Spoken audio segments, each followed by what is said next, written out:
fondos de pensiones de empleo con la ayuda de DWS. Hablemos de ETFs con Xtrackers. Tiempo de tertulia para recibir a nuestros invitados y nos acompaña aquí César Muro, responsable de ventas de DWS Xtrackers ETFs España y Portugal. Bienvenido. Buenos días, Eva.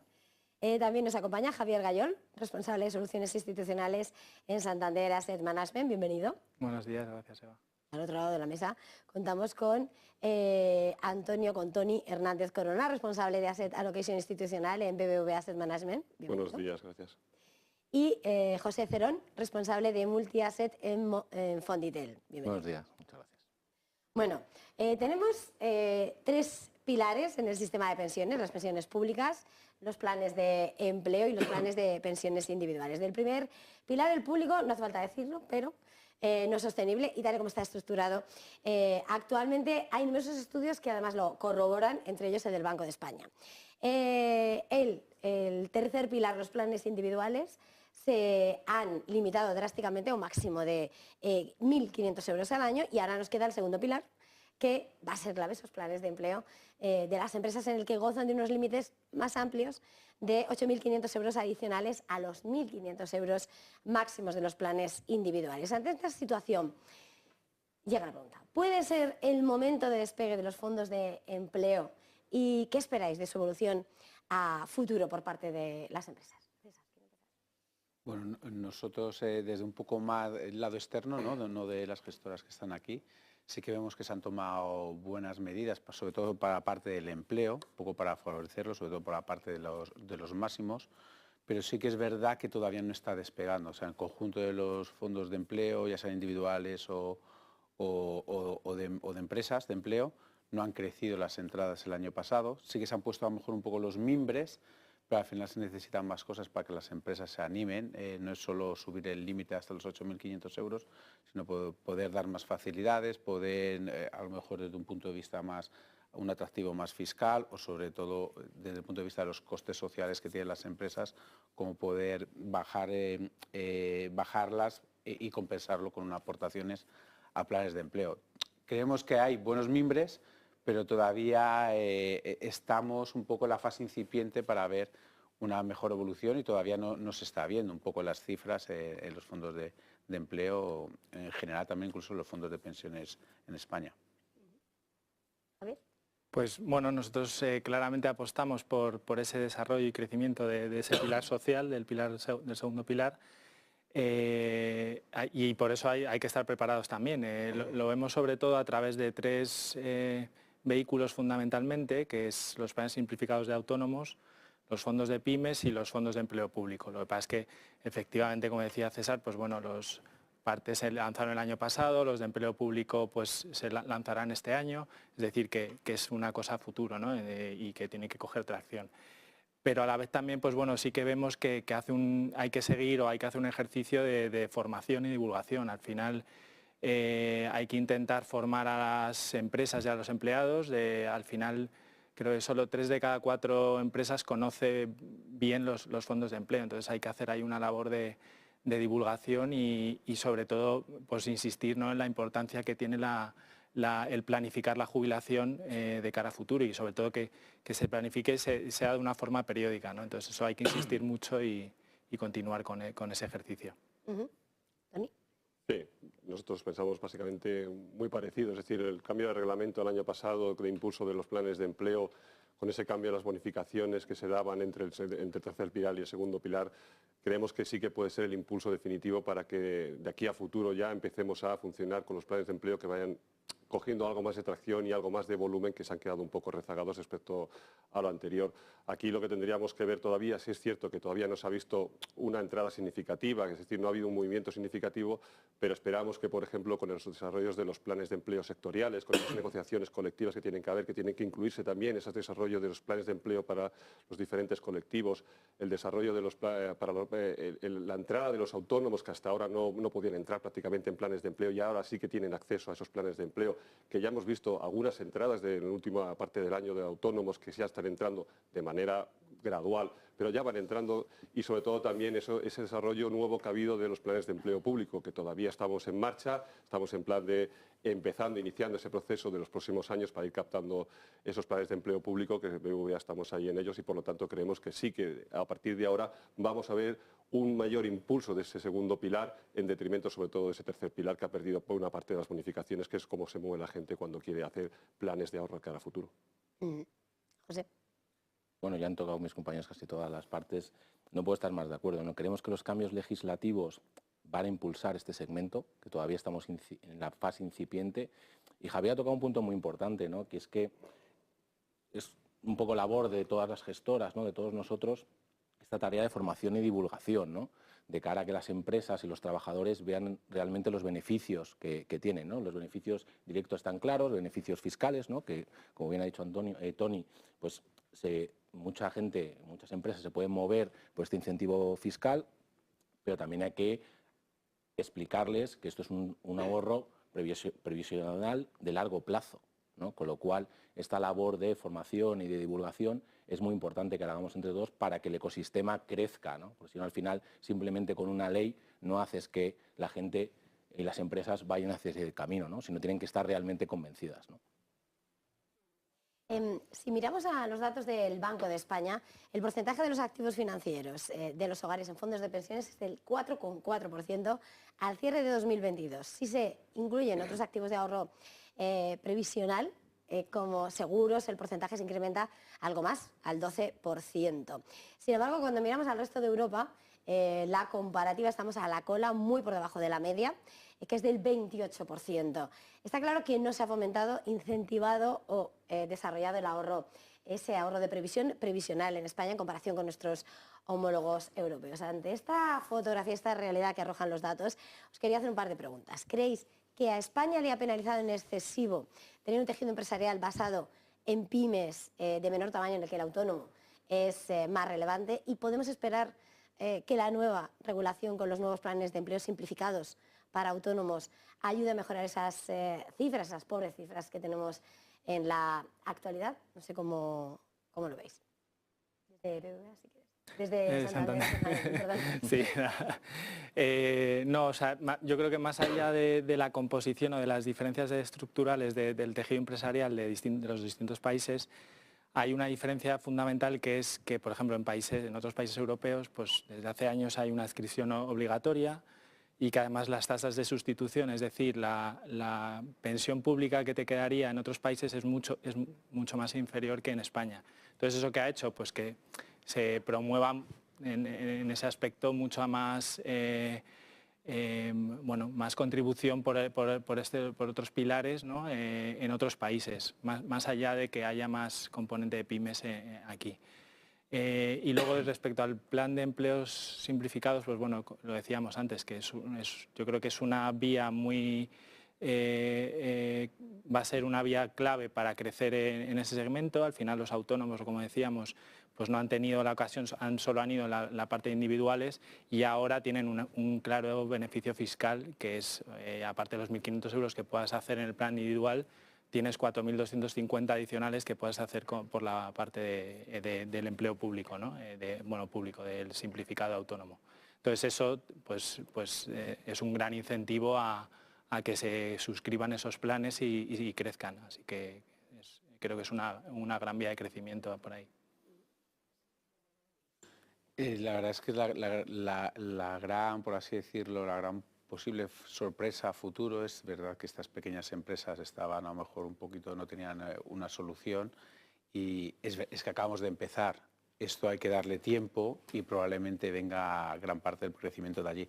Sí que es verdad que en algunos otros países, en Europa, pues sí que están ya como más adscritos, cualquier persona laboral, ahí a lo mejor podía dar facilidades de la seguridad social, para que cualquier persona ya pudiese adherirse a un plan de empleo, ya sea simplificado o de otras empresas, o a nivel de empresa. Y luego también nosotros creemos que las grandes, no solo las grandes empresas que antes cuidaban el talento, va a ser una manera de poder dar una serie de beneficios a los empleados, a todas las capas de ya sea pequeñas, medianas o grandes empresas, y al final todo el mundo quiere tener satisfechos a sus trabajadores y puede ser una gran vía de poder atraer ese talento.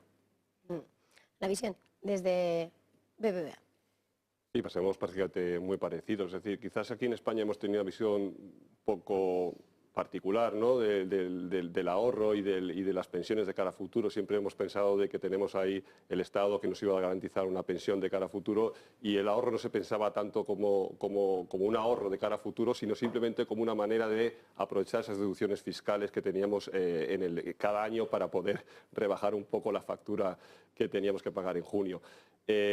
Bueno, en cualquier caso, esto, como has comentado al principio, parece ser que la parte del primer pilar, pues bueno, vamos a ver cómo acabamos, pero no tiene muy buena pinta. Entonces, a partir de ahora sí que vamos a tener que empezar a pensar, sobre todo en nuestras generaciones y los más jóvenes, van a tener que pensar de cara al futuro cómo complementan esa pensión que les puede llegar por parte del Estado y de la Seguridad Social. Nosotros creemos, es cierto de que puede haber también acierto en España, las pymes y sobre todo lo que son las micropymes. Estamos un poco más descompensados, es decir, el peso de las micropymes dentro del conjunto del tejido laboral aquí en España, el tejido productivo, es mucho mayor que en otros países europeos, y quizás ahí está la parte de los autónomos, que es donde posiblemente venga en el futuro, ahora que tienen la posibilidad de incorporarse a esos fondos de empleo con comisiones más bajas y una gestión mucho más profesional, empecemos a ver ahí cierto impulso, que es el que esperamos de cara a futuro.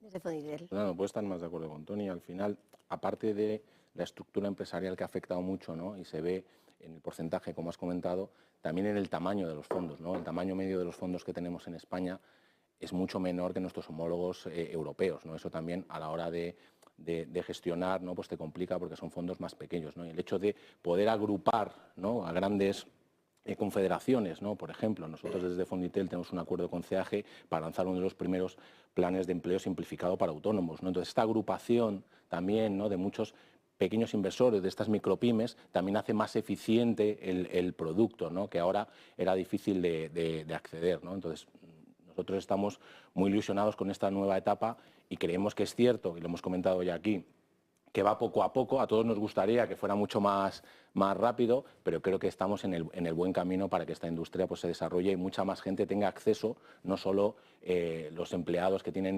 trabajan en empresas igual más grandes, que ya lo tienen hace muchos años, ¿no? Visto en este punto las expectativas para el sector de fondos de empleo, si os parece podemos pasar a lo que es la propia gestión de esos fondos de pensiones, que por su naturaleza el partícipe de los fondos de empleo tiene un horizonte de inversión de muy largo plazo y en el que participan en su diseño representantes de la empresa. Pero si me ayudáis, ya que sois, me gustaría que nos dieseis a conocer cómo una gestora de fondos de pensiones diseña ese proceso de inversión, define la asignación estratégica de activos a vuestros distintos mandatos de gestión y con qué instrumentos se implementa. Sí, vale, José, desde Fonditel, que te he dejado el último de las últimas. Nada, no te preocupes. Para no repetirme con mis compañeros. Pues para nosotros aquí es muy importante la relación con el cliente, ¿no? Al final, la relación con el cliente, el entender cuáles son sus necesidades, cuáles son su preocupación, porque es un ahorro de muy largo plazo, ¿no? Entonces nosotros tenemos muchísima relación con las comisiones de control, que son los representantes de los partícipes, para entender cuáles son sus expectativas de retorno, para entender qué riesgo quieren asumir y qué riesgo pueden asumir, porque a veces no es exactamente lo mismo, ¿no? Y luego pues atender también un poco a la composición del colectivo, ¿no? Dependiendo de todas estas características, definimos cuál es la mejor estructura para el fondo, ¿no? Para atender a esta expectativa de futuro, maximizar el objetivo de rentabilidad que quieren obtener, teniendo también en cuenta que se jubilan o se pueden jubilar, ¿no?, personas durante todos los días, ¿no? Entonces tienes que hacer un balance también de la estructura que tú tienes, ¿no?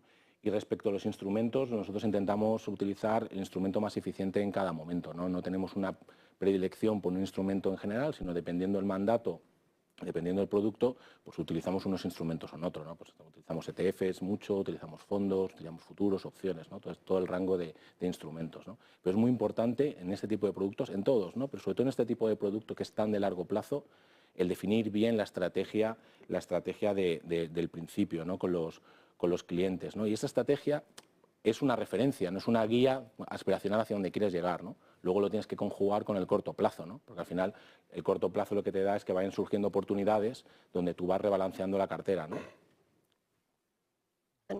Sí, en BBVA desde hace bastantes años tenemos unas creencias que son los cimientos a partir de los cuales montamos nuestro proceso inversor. Por ejemplo, pensamos que los mercados no son eficientes y en base a eso nos definimos como una gestora activa, es decir, que creemos que podemos añadir valor a los clientes tomando posiciones en función del mercado. También incorporamos lo que las teorías de behavioral finance, etcétera, etcétera, y eso nos da un proceso que sería cuantitativo, objetivo, donde eliminamos los sesgos conductuales para la toma de decisiones. Nosotros nos basamos en 3 pilares fundamentalmente para nuestro proceso inversor. Un asset allocation estratégico que mide el largo plazo, donde podamos conjugar esos objetivos que tengan nuestros clientes, las comisiones de control respecto a rentabilidad y riesgo en el largo plazo, junto con la construcción de la cartera, ese asset allocation inicial, es decir, cómo se distribuyen los diferentes activos, las grandes masas patrimoniales para conseguir esos objetivos. Es una visión de muy largo plazo, lo hacemos de manera fundamental, lo hacemos con valoraciones, lo medimos por volatilidad, donde tenemos una serie de preferencias en cuanto a los diferentes activos en función de la rentabilidad ajustada por la volatilidad. Esto sería una parte a la que le dedicamos el presupuesto de riesgo que tenemos asignado dentro de las carteras. Luego el segundo pilar que tendríamos sería una parte más táctica, el asset allocation táctico, que le llamamos una cosa, algo más de medio y corto y medio plazo, donde ya se incorporan diferentes modelos cuantitativos que nos dan señales para intentar capturar los movimientos de corto plazo y ajustarnos a esa volatilidad que hay en el mercado. Tenemos diferentes modelos sobre duraciones, sobre renta variable en diferentes geografías, etcétera, etcétera. O sea, por divisas también, y eso nos va moviendo un poco el posicionamiento en el corto plazo. Y por último tendríamos el tercer pilar sobre el que nos sujetamos, que sería la selección también. Aquí en la selección es donde incorporamos ya es cómo se invierte, en qué vehículos invertimos. Es decir, ¿nos gusta más la inversión pasiva o la gestión activa? Pues depende, hay que mirar si en algunos activos merece más la pena a largo plazo invertir de forma pasiva porque no compensa tener gestión activa en ese sentido, y en otros compensa tener más gestión pasiva respecto a la activa. También incorporamos ahí los análisis fundamentales, incorporamos también los sesgos que queremos darle a la cartera y, por supuesto, metemos también ese análisis de sostenibilidad que, por supuesto, se ha incorporado también en todo el proceso inversor para dar lugar a unas carteras que, en principio, tienen que conjugar una visión muy estratégica a largo plazo con unas posiciones a corto plazo para aprovechar esos movimientos de mercado. Sí. Bueno, sí, nada, nosotros no es que difiera mucho, o sea, al final es verdad que lo que decía José, que hay que fijarse mucho en ese horizonte a largo plazo que tienen los planes de pensiones, de empleo, que hay que fijar, por tanto, hay que tener el objetivo de rentabilidad atractiva a largo plazo con un riesgo muy comedido, es decir, que lo que intentamos es sobre todo estar muy encima del consumo de riesgo, de ese presupuesto de riesgo. Y por tanto, luego la clave es pues, fijar el mandato, establecer cuál es el apetito de riesgo real del cliente, ¿no? Y que además puede ser un inicial, pero luego se puede ir cambiando a lo largo del tiempo, porque tenemos planes de muchos años. Entonces eso es clave y entonces, bueno, pues luego efectivamente pues, contamos con un equipo especializado de estrategia, de asignación de activos, tanto estratégica como táctica, efectivamente en línea con lo que decía Tony. Y bueno, y luego aprovechamos mucho esas visiones y luego además también nos apalancamos en equipos especializados de activos, renta variable, renta fija, y por tanto aprovechamos esas ideas también y lo podemos hacer, como decía, pues, con distintos vehículos. Lo podemos hacer en activos directos, ya sean bonos directos o acciones, a gestión activa, que es la mayor parte de nuestra inversión, y también con vehículos pasivos. O sea que, y como decíamos, pues bueno, al final va cambiando en función de esas visiones tácticas y estratégicas que tengamos en un momento dado. Yo solo añadir poco a lo que han contado, pero la verdad es que yo desde un punto de vista más externo lo que puedo decir es que la gestión de planes de empleo en España está muy profesionalizada. O sea, creo que los equipos, comparado con lo de Europa, estamos, yo creo que en la mejor liga, Champions League, podríamos decir. O sea, sí que están muy bien diseñadas las estrategias, cómo se estructura más a largo plazo, cómo está es también una gestión muy de cerca del cliente. Podemos decir que también es más parecida a la de banca privada, pero con un diseño o con una planificación de muy largo plazo. Y sí que hemos visto también ahí, pues bueno, más la tendencia es un poco más a utilización a lo mejor de control de costes o de vehículos pasivos para la parte estratégica, para poder un poco mirar con esas estimaciones que tienen a largo plazo. Eso es un poco lo que hemos visto la tendencia, y la verdad es que en España creo que no hay nada que, o sea, deberían de tener bastante envidia en Europa, porque se está haciendo bastante bien. El inversor institucional tiene más en mente la inversión socialmente responsable, y el mercado de fondos de pensiones ha sido un gran propulsor de esa ESG. Me gustaría que pudieseis compartir cómo orientáis la inversión en esos criterios ESG a vuestras carteras, si tenéis unas exclusiones definidas sobre determinados sectores controvertidos, o si, por ejemplo, hacéis hincapié en reducir la huella de carbono de las compañías en cartera, o cómo abordáis la inversión con impacto, ya sea mediante activos cotizados, bonos verdes, o si es con vehículos ilíquidos.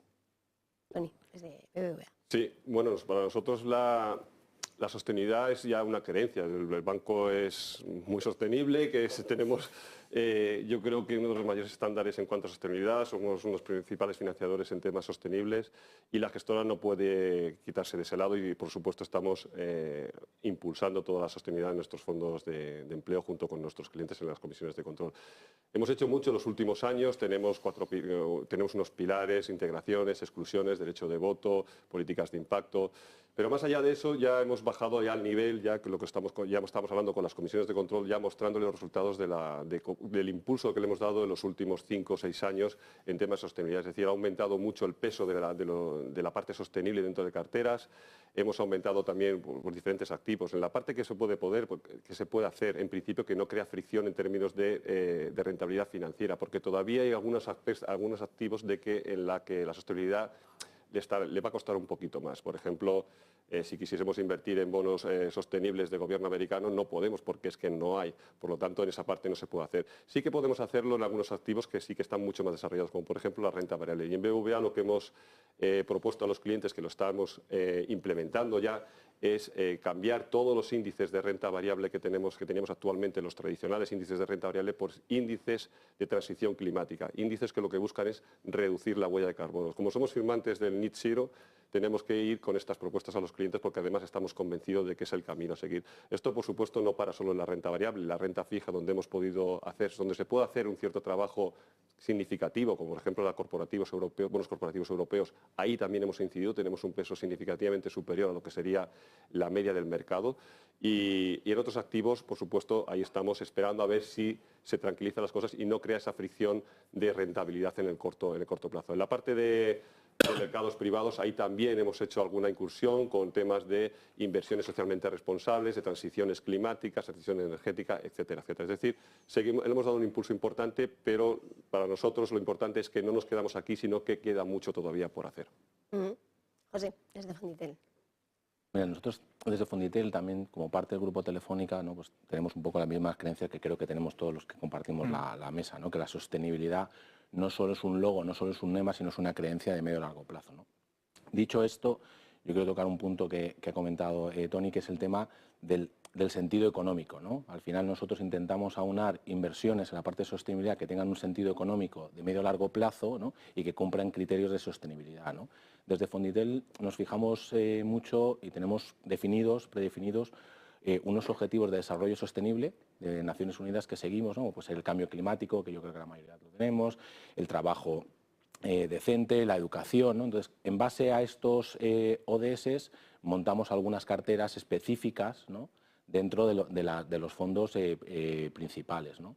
Y además no solo invertir, ¿no? Sino que lo tienes que seguir, ¿no? Como también ha comentado Tony, ¿no? Entonces damos mucha información también a nuestros clientes, ¿no? De cómo hacemos este proceso, del rating ESG que tienen nuestras inversiones, de la huella de carbono y de un tema que es muy, muy, muy relevante, ¿no? También para muchos fondos de empleo, que es el tema reputacional, que es el tema de las controversias, ¿no? Nosotros tenemos un análisis muy exhaustivo de todas las controversias que puede llegar a tener la cartera, y tenemos un comité específico donde definimos, ¿no? ¿Qué hacemos cuando una empresa tiene alguna controversia, ¿no? Dentro de nuestra cartera, ¿no? Si la controversia es lo suficientemente grave, pues directamente pues la quitamos de la cartera, porque no queremos tener ese riesgo en la parte de ODS, ¿no? Pues bueno, igual nosotros somos firmes creyentes de toda la sostenibilidad en la parte de inversiones, tanto el banco como la gestora. De hecho, pues bueno, tenemos un equipo propio pues de más de 10 personas trabajando ya en esto, que ha desarrollado una metodología propia.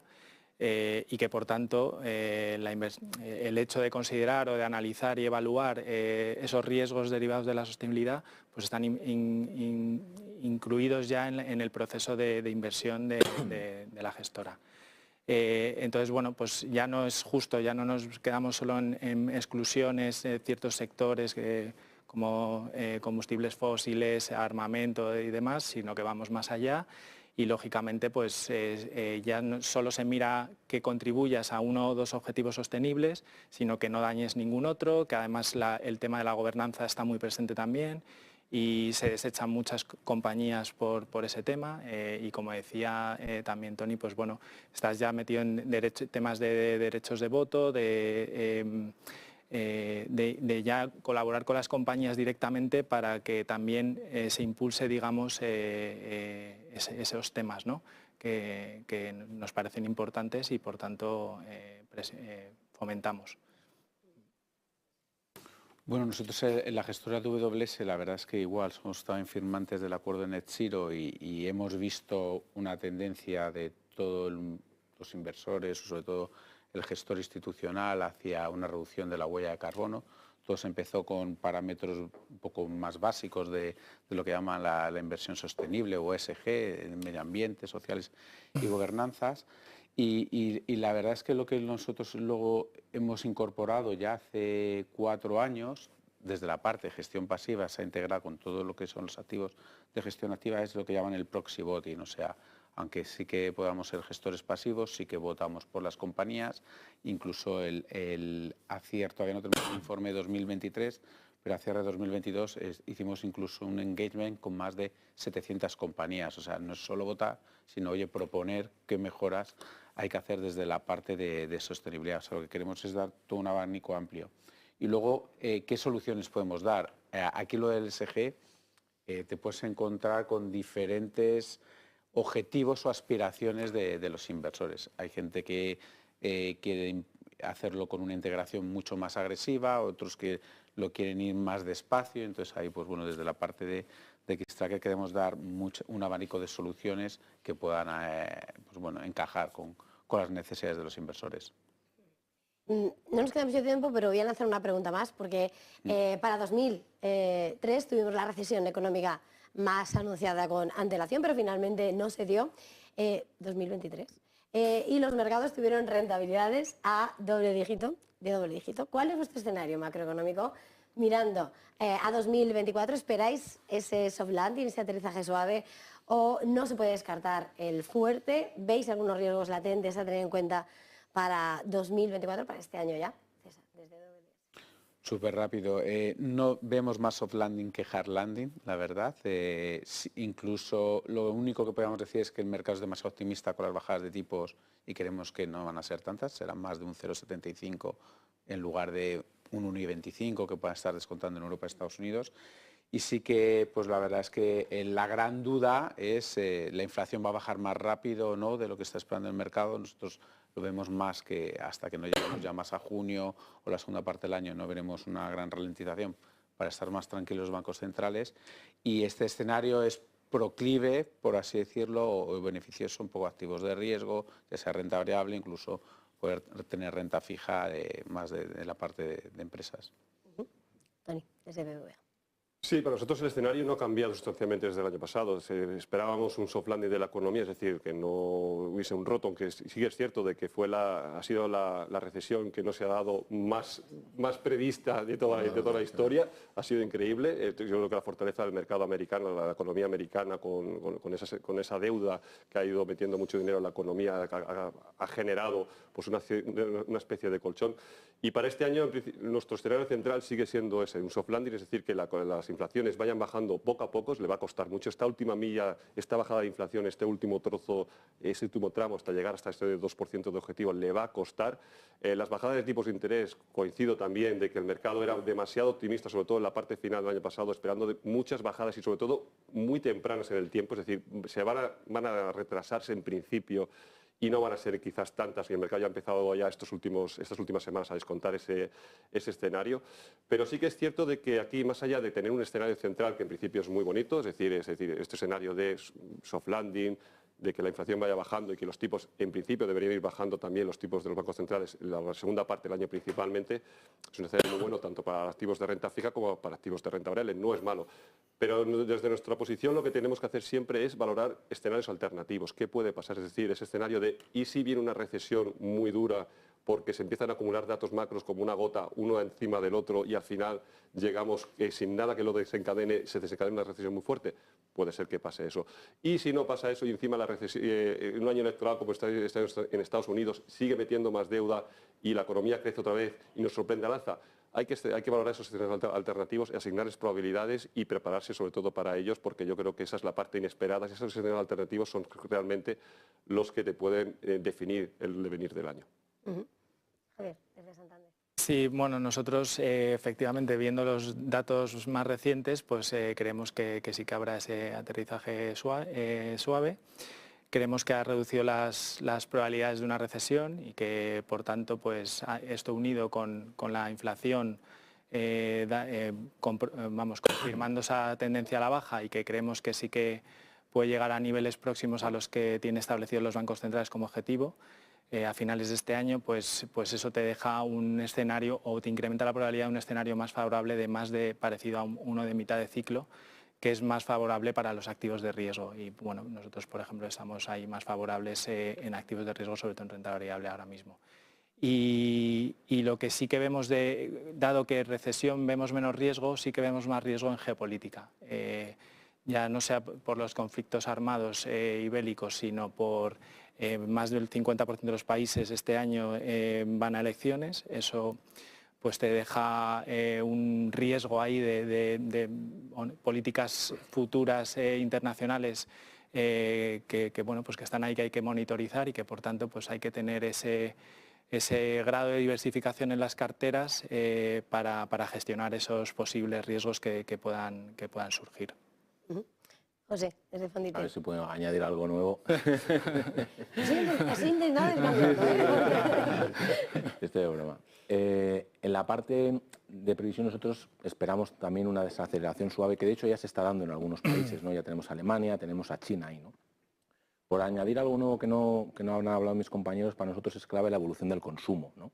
El consumo te va a marcar un poco, ¿no?, si realmente entramos en esa esa desaceleración que puede llegar a la recesión, o realmente pasamos de puntillas y estamos en el mejor de los escenarios, ¿no?, que para nosotros como gestores de riesgos pues sería fantástico, ¿no?, porque ganaría la parte de la renta variable y la parte de la renta fija, que no suele ser lo habitual, ¿no? No vemos un escenario de caída, de recesión fuerte, no se puede descartar, porque nosotros, todos los que estamos aquí en la mesa, que gestionamos, nunca descartamos ningún escenario, porque siempre nos preocupa el qué puede pasar si me equivoco, ¿no?, que al final, y las carteras tienen que estar preparadas, ¿no?, para un poco todos los escenarios, ¿no?, en base a la probabilidad que tú un poco le otorgas, ¿no? Respecto a los riesgos latentes, nos pasa un poco lo mismo que con los escenarios, ¿no? Yo solo veo riesgos por todos los lados, ¿no?, normalmente cuando miro las cosas, ¿no? Pero hay dos en particular este año que son diferentes a otros años, que los han tocado mis compañeros, ¿no?, tanto Javier como Tony, que es el tema, uno, de las elecciones, el ciclo electoral que tenemos brutal este año en todo el mundo, ¿no?, que principalmente con las elecciones de Estados Unidos. Eso es un problema más que vamos a empezar a hablar, yo creo que más en verano, ¿no?, porque ahora está todavía las primarias y demás. Y luego, si cabe, un poco más el tema geopolítico, ¿no?, que el tema geopolítico, desgraciadamente, nos hemos acostumbrado todos a verlo, ¿no? Ya de hecho, pues la guerra en Ucrania pues ya prácticamente no es la primera, la segunda ni la tercera noticia. Israel y Gaza sigue el tema enconado. Entonces, desde el punto de vista de las carteras, a nosotros nos preocupa, ¿no?, que esta parte de riesgo geopolítico pueda tener algún efecto en la evolución de los precios de la energía, ¿no? y esta evolución en los precios de la energía al alza, ¿no? que tensione el mercado, pueda tener implicaciones en la inflación y puede hacer que esta pausa de los bancos centrales, esta dialéctica en la que todos esperemos una pausa y una bajada, ¿no? Todos estamos de acuerdo que igual seguramente más hacia la segunda mitad del año, pues puede hacer que no se produzca, ¿no? y que te cambie un poco el tablero de juego, ¿no? Pues muchísimas gracias a todos por habernos traído vuestro análisis, vuestra visión. César Muro, responsable de ventas de DWS, Xtrackers, ETFs España y Portugal. Javier Gayol, responsable de soluciones institucionales en Santander Asset Management. Antonio José Hernández Corona, responsable de Asset Allocation Institucional en BBVA Asset Management. Y José Cerón, responsable de Multi-Asset en Fonditel. Gracias a los cuatro. Gracias. Feliz jornada, feliz negocio. Igualmente. Muchas Muchas gracias. gracias. Y nosotros hacemos una pequeña pausa para publicidad y enseguida volvemos. Hablemos de ETFs con Xtrackers.